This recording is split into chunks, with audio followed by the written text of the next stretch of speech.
This is Group 6. Our historical presentation is entitled Social Welfare and the U.S. Veteran. This presentation will provide a comprehensive overview of veterans. We will review the history of the veteran as well as review current values and policies in American society. Additionally, we will take a look at veterans with regards to their interaction within the field of social work. We will also discuss recommendations for improved veteran services. We hope you enjoy our presentation. Veterans were one of the first groups of individuals in the United States who were considered worthy of assistance. As far back as 1636, the colonies provided veterans of the Indian Wars outside relief if they were disabled in war. By 1777, all of the states, with the exception of Connecticut, had provisions for veterans, specifically one-half pay for life if they had loss of limb or serious disability. While these benefits were initially created for the purpose of encouraging enlistment and discouraging desertment, they nonetheless set the stage for the United States' long history of providing for its warriors. By 1789, the first federal pension law was enacted. This moved responsibility for veterans' services from the states to Congress. By 1808, all the veterans programs in the United States were administered by the Bureau of Pensions. Shortly thereafter, the first federal homes and hospitals were born. The first such facility was the Naval Home, which was established in Philadelphia in 1812. With its building completed in 1833, this home provided medical care for disabled veterans. An interesting note here is that this building was the first home of the U.S. Naval Academy. In 1818, the Service Pension Law was passed. This law created benefits for all veterans in financial need, not just those who were disabled. At the time, this benefit was $20 a month for officers and $8 a month for enlisted men. During this pre-Civil War period, the move towards benefits for dependents and survivors also began. In 1858, Congress authorized half pensions for widows of veterans and their children who were under the age of 16. Before the war, there were approximately 80,000 veterans. This number would rise to 1.9 million afterwards.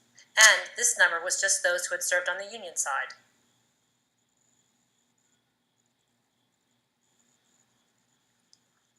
There were 1.9 million Union veterans after the Civil War. Because of this, many changes in veteran services would occur. One of the first things the government would do in 1865 would be to nationalize the military asylums for disabled officers and voluntary servicemen. Later, the federal government would add services by building and operating national homes for veterans suffering from economic stress due to their disabilities as well. In the 25 years subsequent to the war, the federal government would loosen requirements for eligibility and increase its benefits to veterans.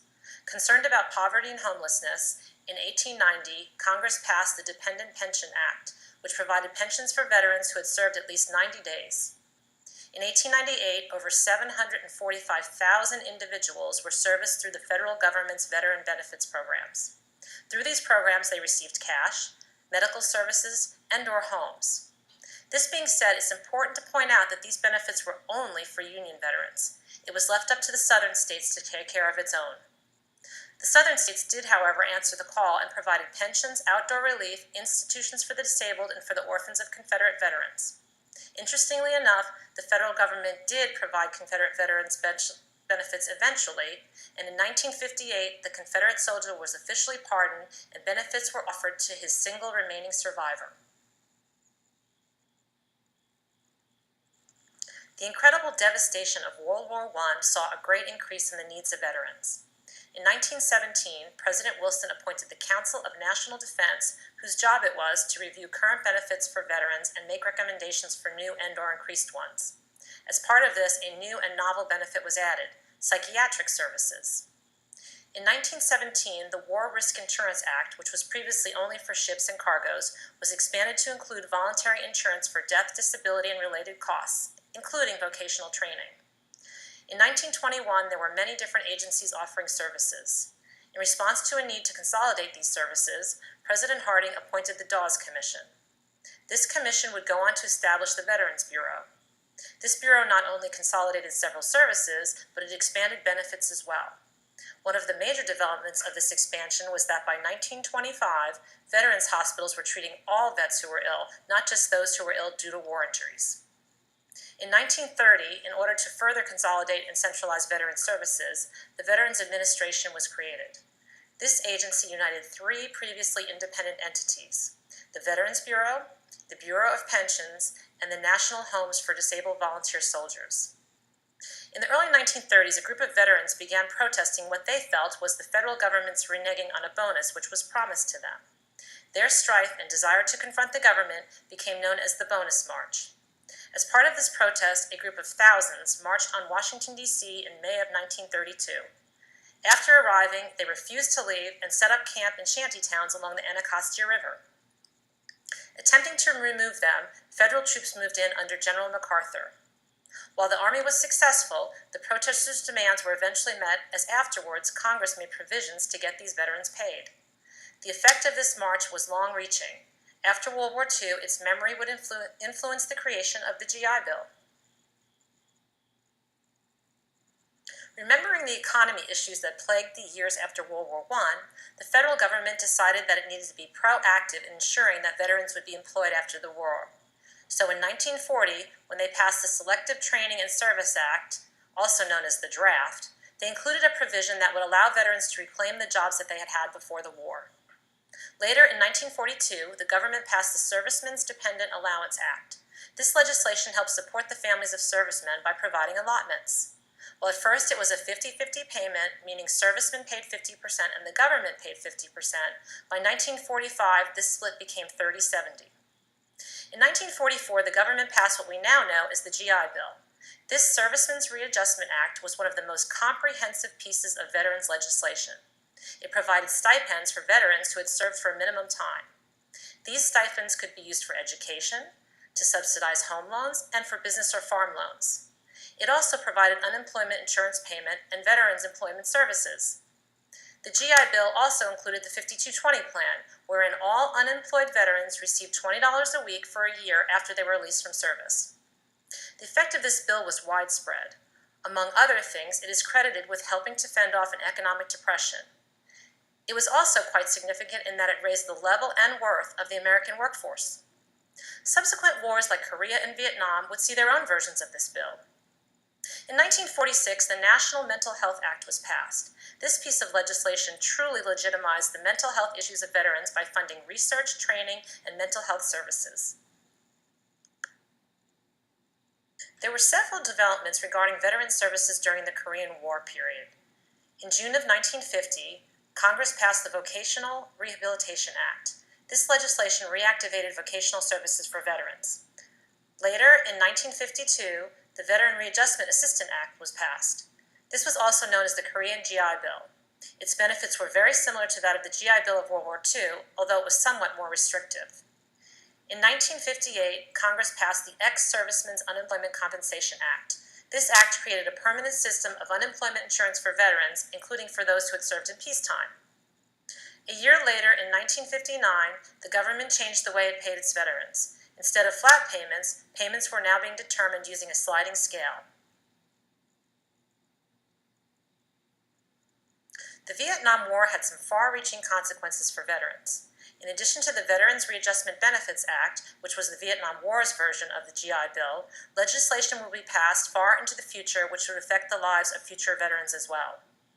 After this war, more emphasis was placed on assisting veterans with war-related illnesses due to exposure from things like Agent Orange and radiation. In 1988, the Radiation Exposed Veterans Compensation Act was passed. This legislation authorized compensation for veterans suffering from radiation disease. This act was followed in 1991 by the Agent Orange Act, which acknowledged a presumptive service connection for disabilities related to herbicides and offered benefits accordingly. After Vietnam, and through subsequent wars, the government has continued to add and refine legislation regarding its veterans. In 1992, the Veterans Health Care Act was passed. This legislation was significant as it provided gender-specific programs in order to care for its women veterans. In 2011, the Veterans Opportunity to Work Act was passed. This legislation was specifically targeted to assist veterans getting into the workforce after service. As we get situated into the 21st century, the federal government continues to work towards providing services for its veterans. Currently, there are several initiatives in place. Some of these are eliminating homelessness, automating benefits, designing a veteran-centric care model for physical and mental health, and research and development to enhance health and well-being. The government has several initiatives with regards to improving care for its veterans. To help deal with homelessness, the Department of Housing and Urban Development's McKinney-Vento Homeless Assistance Program helps veterans out of transitional or emergency housing by placing them into long-term housing. Additionally, there is currently a bill in Congress to further assist the homeless. The 2014 Military Construction and Veteran Affairs Appropriations Bill includes provisions for additional funding for homeless programs within the Department of Veteran Affairs. At this time, the government has programs for supportive housing for its veterans. For example, HUD VA Supportive Housing is an effective tool for lowering the rates of homelessness. It combines case management through the VA with rental assistance through HUD Housing Choice Vouchers. Another current benefit is the Low-Income Housing Tax Credit. As the largest federal rental housing development program, a majority of veterans depend on it. With regards to employment, veterans have a culture within themselves in the workplace. Typically, an all-boys club culture, veterans tend to hire other veterans to work for them. However, this being said, veterans, especially those who saw combat, might not be hired when applying for private jobs. This is because the veteran may be thought to not have enough experience in the specific field of hire, or there are concerns over unaddressed PTSD. Mental health is also being addressed by the government with regards to its veterans. Taking this issue seriously, the U.S. Department of Veteran Affairs has listed several guidelines for its mental health services. These are: treatment should provide 24/7 coordinated mental health care, which is recovery-focused. It should also be considered part of the veteran's primary care services, treating the whole individual as well as his or her family. Additionally, this treatment should be sensitive to gender and culture issues, be evidence-based, and take place close to home. For the most part, veterans have held a place of honor in our society. From the first wars, this country has made an effort to care for its veterans, especially those who have been disabled. This country has also had a history of celebrating veterans with holidays and services. President Wilson honored the armistice on November 11, 1919. In 1938, Congress would make this a federal holiday, which would become Veterans Day. After the Civil War, a day in May was established for remembrance of the dead. This day was known as Decoration Day.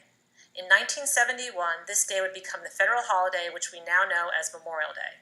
In 2000, Congress passed the National Moment of Remembrance Act, which was established to encourage U.S. citizens to give back in appreciation of their country. It is tied to Memorial Day, as all are encouraged on this day at 3 p.m. to participate in a moment of silence. The United States has memorials and monuments for all of its branches of service and all of the wars it has fought in. While some are more well-known, like the Vietnam Veterans Memorial and the World War II Memorial, there are others, like the Fort McHenry National Monument in Maryland, which honors those who fought in the War of 1812. Additionally, more recently, women and minorities have been recognized for their contributions to the military. In October of 1997, the Women's Memorial at Arlington National Cemetery was dedicated to honor all women serving past, present, and future. Another monument, which was dedicated in July of 1998, is the African American Civil War Memorial. It's dedicated to all the African Americans who fought in the Civil War. The United States also has sought to honor its veterans by burying them with honor. As part of this, the first national cemetery was founded in Alexandria, Virginia in 1862. Currently, all veterans, their spouses, and dependents are entitled to a no-cost burial at one of the 147 national cemeteries. Many veterans were not received well on their return home. They had trouble adjusting, and the lack of services for their issues only made things worse. In 1985, more than 1 in 5 of all inmates were veterans. By 1988, more than 50% of all Vietnam veterans that were diagnosed with PTSD reported that they had been arrested, and more than 30% reported they had been arrested multiple times. By the early 2000s, these numbers had decreased but were still disturbing. The Department of Justice's Bureau of Justice Statistics in 2004 found that nearly 10% of the inmates in U.S. jails had been in the military. According to the Veterans Administration, veterans are overrepresented in the homeless population as well. In 2010, for example, veterans accounted for 16% of the homeless population, even though they were only 10% of the general population. While progress has been made regarding women and minority veterans, the United States still has a long way to go. This is even more true of its lesbian, gay, bisexual, transgender, and questioning population. These groups have suffered a history of abuse and discrimination by the controlling ranks. Programs through the Office of Diversity Management and Equal Opportunity under the Department of Defense are trying to level the playing field. However, attitudes and how we, as a society, value these individuals are going to make all of the difference.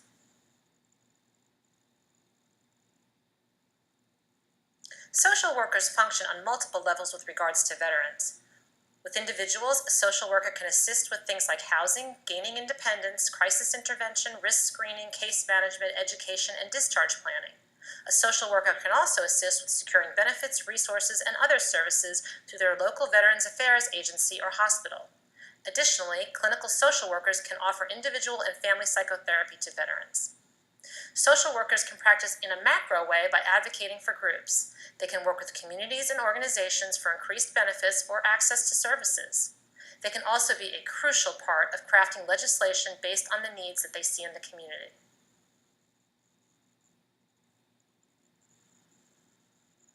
The National Association of Social Workers outlines several practice guidelines for working with veterans. These are: engage clients in a culturally responsive manner to facilitate attention to goals and provide culturally sensitive services to service members, veterans, and their family members. Provide a collaborative, phase-oriented, multi-model approach that addresses the issues facing the service member, veteran, and military family members. Communicate in clear written and oral statements to clients the purpose and availability of community resources. Seek consultation on cases, techniques, assessments, or knowledge as deemed relevant by the social worker while maintaining confidentiality and anonymity as permitted in the case. Safeguard the privacy and confidentiality of client information to the extent possible. Exercise careful, informed judgment and take responsive steps to protect clients. Work in a multidisciplinary team approach to achieve maximum client benefit, and provide effective clinical case management services that facilitate access to a range of financial, housing, health, mental health, education, and community resources.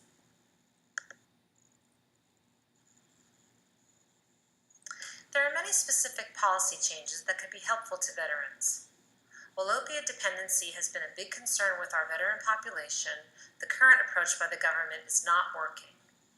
In an attempt to stem the tide of increased addiction, the Opiate Safety Initiative was created. While its purpose was to lessen veterans' dependency on painkillers, it suffers from some serious flaws.